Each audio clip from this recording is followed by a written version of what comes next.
The cabinet reshuffle. Joining us now is Govan Whittles. You were there at the Union Buildings and you also spoke to eNCA, and now the cabinet is getting ready, of course, for action. And he told you that he can't say much until he's in his office and he's had been briefed by the team there at National Treasury.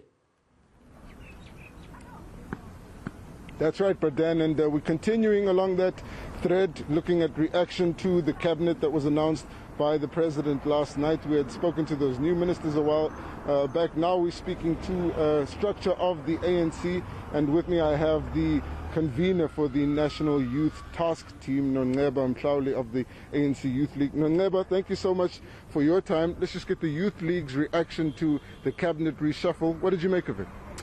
Well, one, we are rather disappointed at the fact that the changes in the National Executive do not reflect any young people. In fact, there's no one below the age of 35 in the National Executive. 5% of them are below the age of 45, and we really do think that this is actually a demonstration of a motion of no confidence in young people's ability to lead. We have on numerous occasions called for the inclusion and affirmation of youth leadership in this country, and yesterday's announcements by the president really do show that there is no intention for that to happen. We believe that there are many very talented young people in Parliament who are below the age of 35 who could have been considered, but they keep on, they remain as backbenchers, and for us that's very disappointing. Sounds like you're saying you're not being taken seriously as the Youth League, but these changes were approved in consultation with the ANC and the President yesterday. So what are you going to do to make sure this doesn't happen again?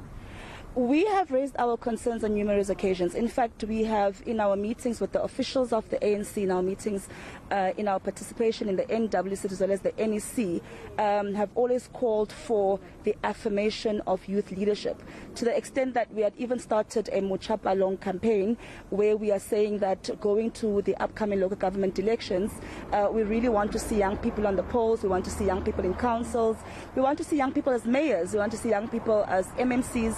So they are very much aware of our program, and this is definitely a discussion that we will be taking further to say that we really do think that young people have been hard done in this process, and we would want further engagement and commitment from them in future on these type of matters. One of the issues you had called for, which is the sacking of Tito Mboweni, the finance minister, has happened. What's your comment on his departure and his replacement, eNCA?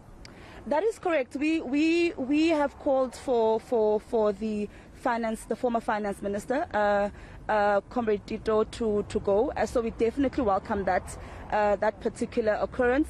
We would have wanted his replacement to be a younger person, which is what we said at the time. In fact, the deputy minister is fairly younger.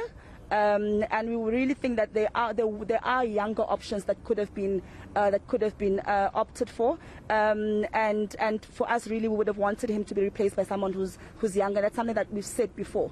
All right, thank you so much. I'll have to leave it there. That's Nongceba Mhlawuli. She is the convener of the National Youth Task Team of the ANC Youth League, with more reaction, Bradan, to that cabinet reshuffle. Okay, thank you very much, Govan Whittles, there on the ground in Pretoria, as we continue giving that reaction to the announcements, the cabinet reshuffle by the president.